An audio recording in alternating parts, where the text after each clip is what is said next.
Hope you're doing well. Looking forward to spending a few minutes with you. I always try to start off with a little humor, and this will be very little, I assure you. Among other things, my dad loved corny humor, especially if they were Bible humor. And they're all old, they're all corny, but I'm going to tell them to you anyway. You'll know some of them. Everybody knows who the shortest man in the Bible was? Not Zacchaeus. Nehemiah.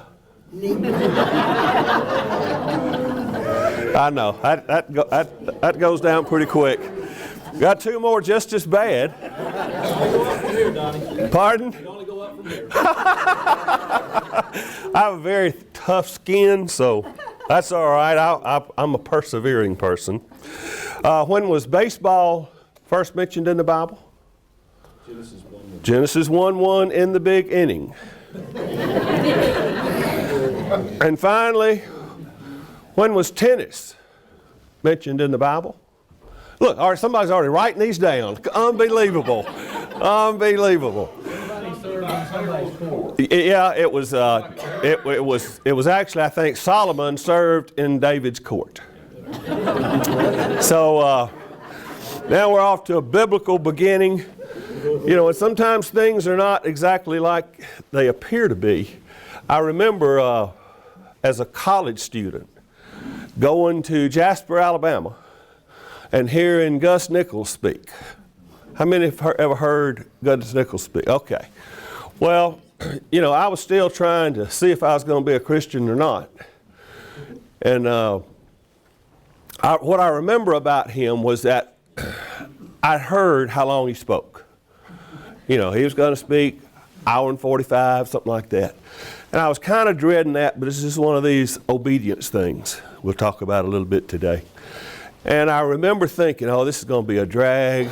You know, it's going to be so slow. Well, I got there and he started and he was talking, and just in a few minutes I said, well, where are we? I'm getting already a little itchy. I looked down and he'd already spoken an hour and 45 minutes. Ended up speaking 2 hours. It went by like that. Well, today my 20 minutes is going to seem like 2 hours. So we got a little bit going there. So now one other thing, I did a lot of graduate work at Auburn, but I'm not particularly an Auburn fan. Cliff, you got that first passage. Did you know that the Bible kind of helps instruct you on where you're supposed to go to school? Read that passage for us, the first one. All right, Ezekiel 20:29. You have to read between the lines, but you'll hear the word. All right, that is. Then I said unto them, what is the high place whereunto you go? And the name thereof is called Bama. Okay, that's enough. Now, you do remember that high places were not good. But I am an Alabama fan and get it straight from the authority there. I want to talk today about something that is very serious, and that is commitment. All of us have heard about commitments. Matter of fact, probably everybody in this room has made a commitment. We make lots of commitments in life. Tell me one or two commitments that you've made. Marriage, yes. Become a Christian. Job, yeah. Any others? Maybe to your family? Parenting, yeah. You know, when you're in that hospital and your baby is born, you know, you're just thinking all that kind of things you're going to do and that child's going to accomplish, and how you're going to support it and how you're going to help it grow. And sometimes it works out great, and sometimes there's a few bumps in the road. But it's that Christian commitment that I want to talk about this day. And I remember, I'm 65 years old. I was baptized when I was 10. I remember it very, very clearly. And mostly I was baptized because my dad told me it was time to be baptized. I'd reached the age of, there you go. And I think I was ready. My brother and I were both baptized the same night. My dad was a really a missionary in South Carolina. We just had finished building a little tiny building and had a guest visiting preacher for a meeting, and anyway, Dad baptized us. But what I'm asking you to recall when you came to Jesus was that cleansed feeling that you had when you knew you had turned your life over to Jesus. Does everybody remember that pretty well? When you came to Christ and you knew you were free, you knew you were sinless, and you were so committed. Even at 10 years old, I remember thinking, all this bad stuff I've already done, it's wiped away. And so we have, just about everybody in here, I'm sure, has made that commitment. So the focus of the lesson today is not just that we made the commitment, but that we also made a commitment to living the rest of our lives under the shelter of Jesus' blood, that it would continually cleanse us. And I grew up, not ultra conservative for the day, but traditional, shall we say. And I always had the view of kind of that since God cannot tolerate sin in His presence, that if you sinned, you were lost until you prayed for forgiveness. And that, as we called it, the church was pretty much a circle. And you were in or you were out, depending on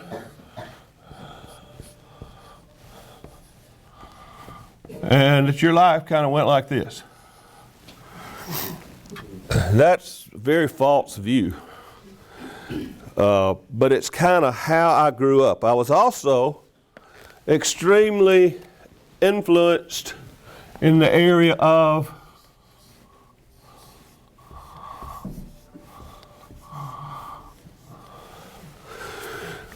that's how you got to heaven.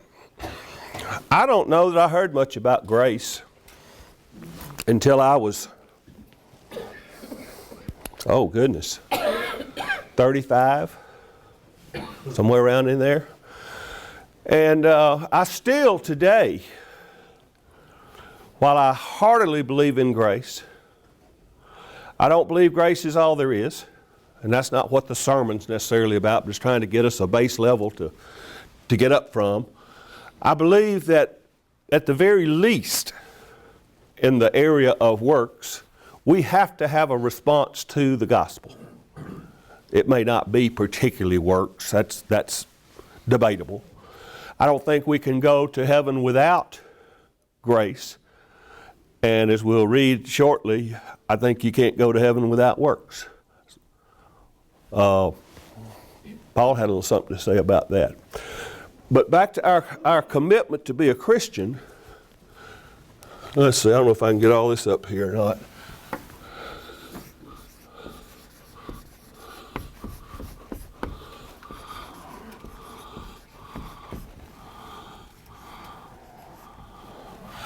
The other thing we can do that looks like commitment is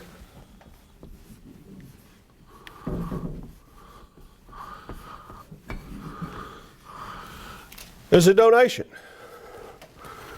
Now, hopefully we all made a commitment that we're sticking with. That's our story and we're sticking with it. Sometimes, though, donations get in the way or substitute for commitment. The best illustration I know of the difference, and many of you have heard this, I'm not a very creative person, I just have a good memory from what happened 40, 50 years ago, is the ham and eggs breakfast. Everybody pretty much remembers that one. They wanted a ham and egg breakfast, they contacted the chicken, they contacted the pig, they had their ham and egg breakfast. Now, who made the donation and who made the commitment? The chicken made the donation. The pig made the commitment. Christianity is about a commitment, about giving of yourself. And in that beautiful, purified state, just at or after baptism, what happened? You know, I'm preaching to the choir here, I know that. But some of us got some issues too. I haven't found anybody yet that hadn't had a few issues. Doesn't matter necessarily what we look like on the outside.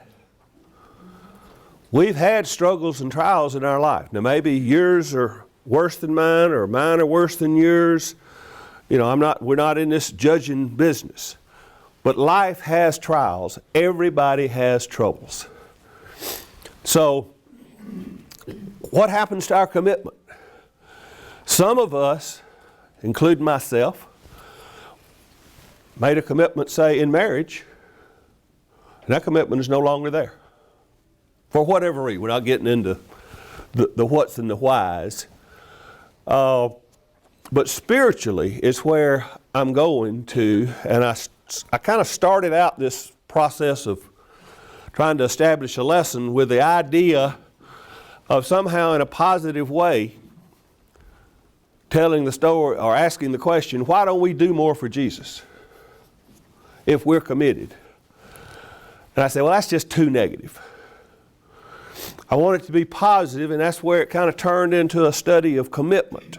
I want to talk a little bit about and ask some questions about maybe what happened to the commitment of some people. I'm not necessarily talking about people in this room. Again, you're the choir, even though we don't have choirs. So what do you think happens to people's commitment, particularly in the spiritual field? I got some listed, but I'd rather hear some from you. Whenever. Well, in the parable of the sower, there's all kind of different reasons why people follow. Right. Good example. First of all, commitment is a matter of the heart. If your heart is not really where it needs to be, if my heart, and I promise you, this lesson came out of a self-study of me, that I need to know more about this, and I need to, I won't say do more, but I need to make sure my commitment is what it was and what it ought to be. And many times I'm short of that.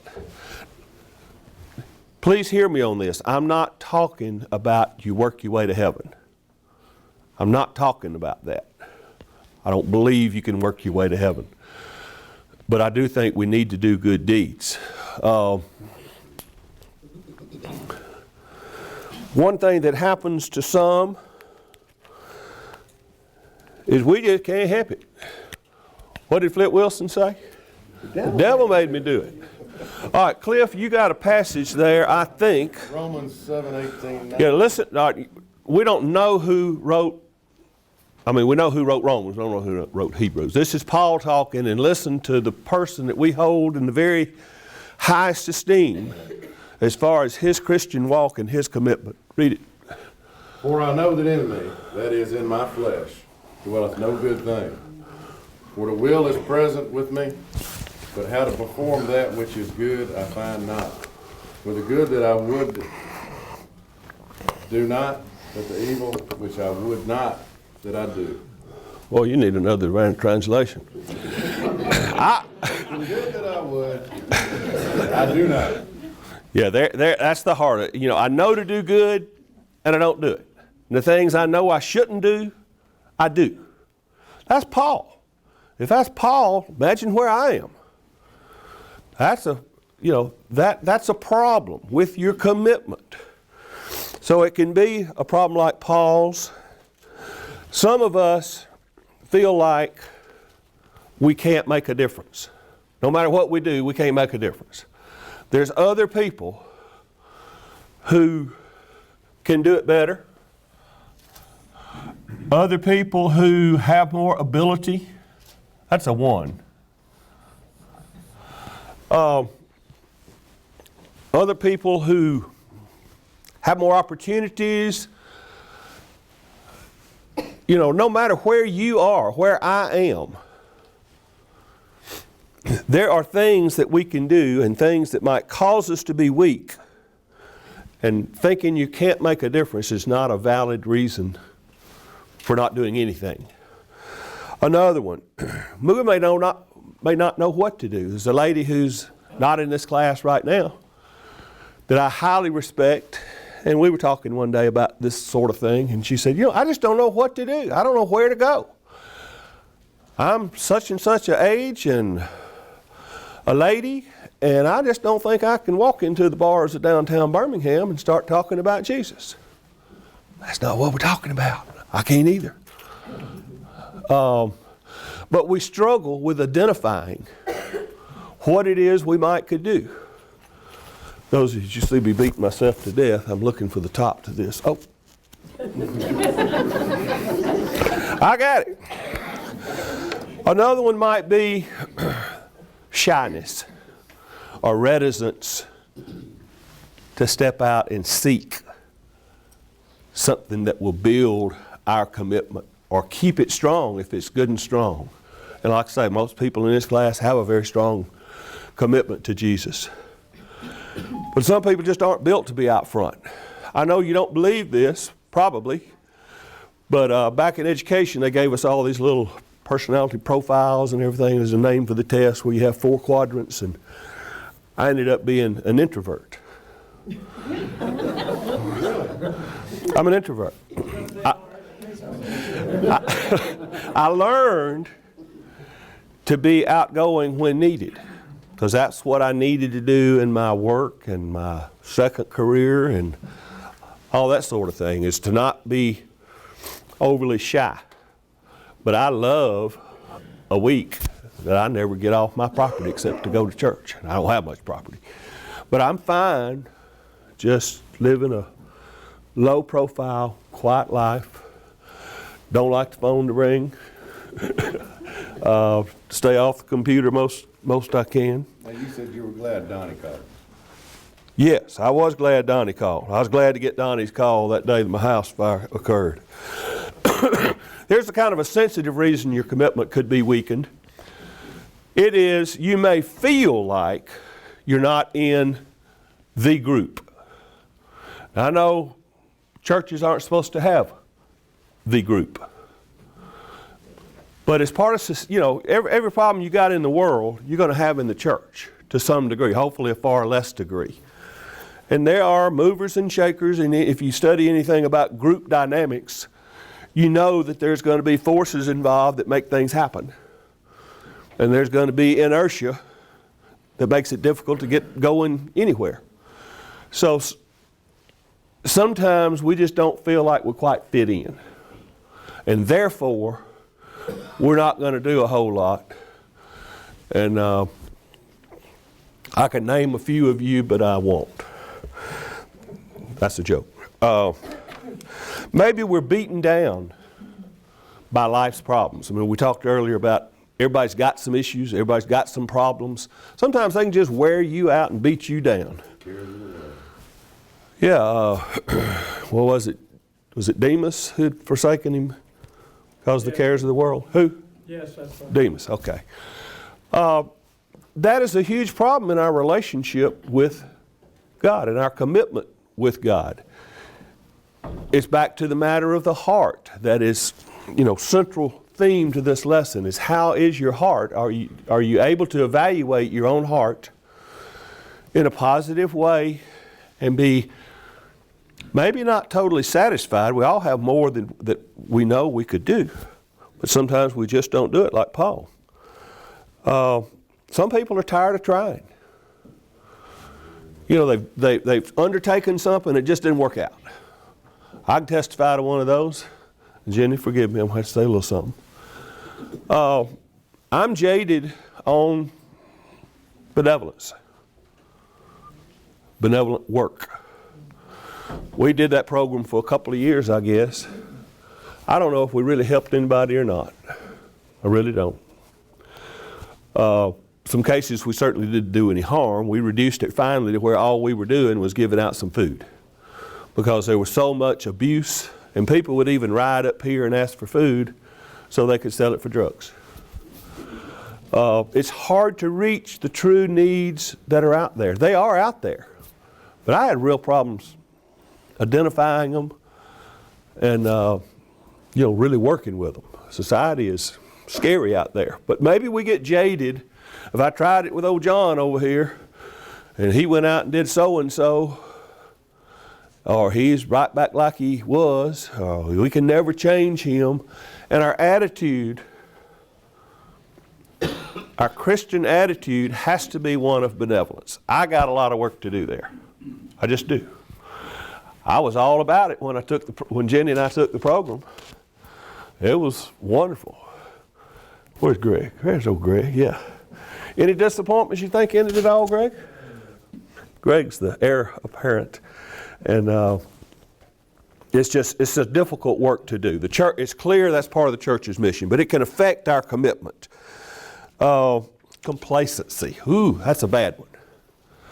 Complacency means I'm satisfied with my commitment.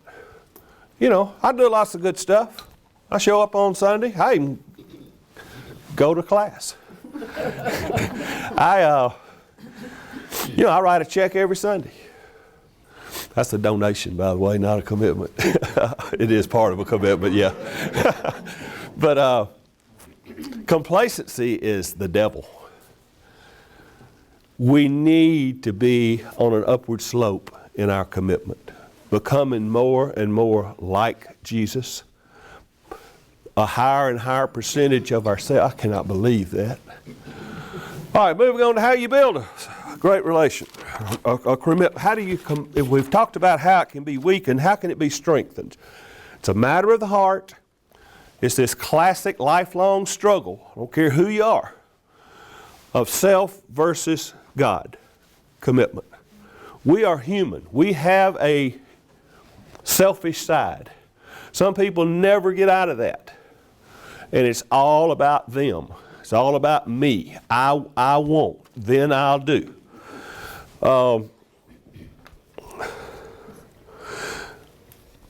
You can't do both.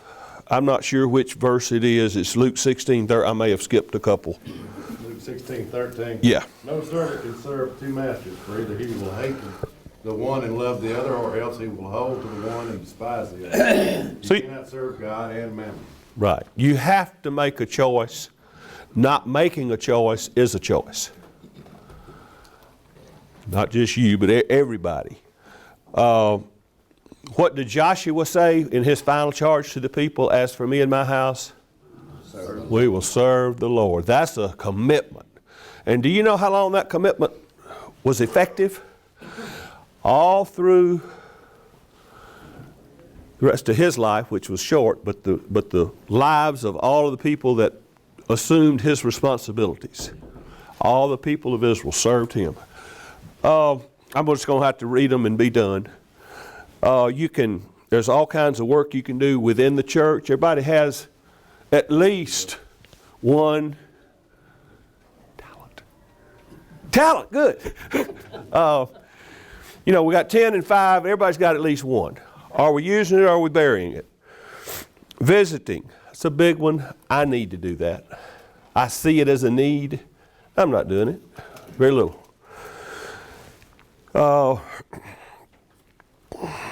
To find your niche, to find a place, to improve your commitment and to do some good things. 4 places to look that I just thought of like that. One is within the church. They're all kind. You wouldn't believe what all's going on in this church. There's a lot more good works going on than any one of us realize. A lot of it. It doesn't have to be through the organized church. Ask people you know. Ask people beside you. Ask an elder. Ask somebody that might be better connected than you are. Thirdly, keep your ears and your eyes open. There's things in that pew sheet nearly every Sunday that we could be involved with. And Fourth, pray. Grow, next item, grow the fruits of the Spirit. Do good works. That's the book of James, basically. We won't read it now. I want to show you another quick concept. These are two mountains.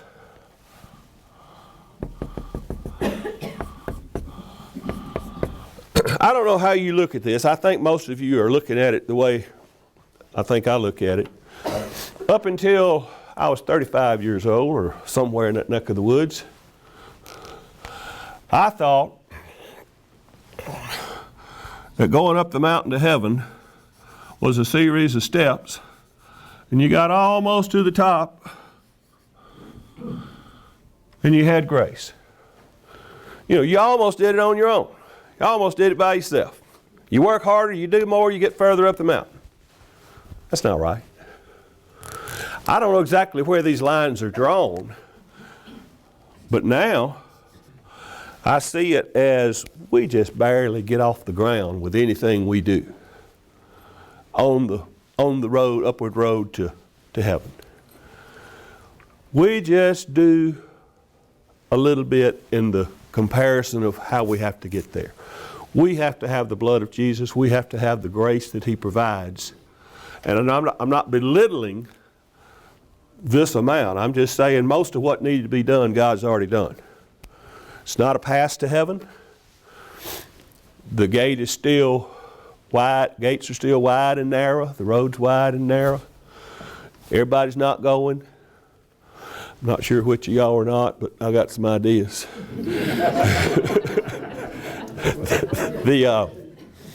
So this is a view I hope you can see a little better now. Thank you for your attention.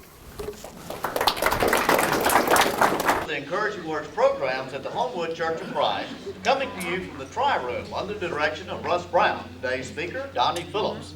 Encouraging Words uses different speakers who take a message from the source of the most precious encouraging words, the Holy Bible. Study often from the source, and you will be using encouraging words each day in your life to uplift everyone you meet. You're invited to be here again next Sunday, same time, same place. Speaking on behalf of the members, the staff, the shepherds, and teachers, we hope you have received a blessing from being here today. May the grace of our Savior Jesus Christ be seen in each of us as we use encouraging words to brighten someone's day.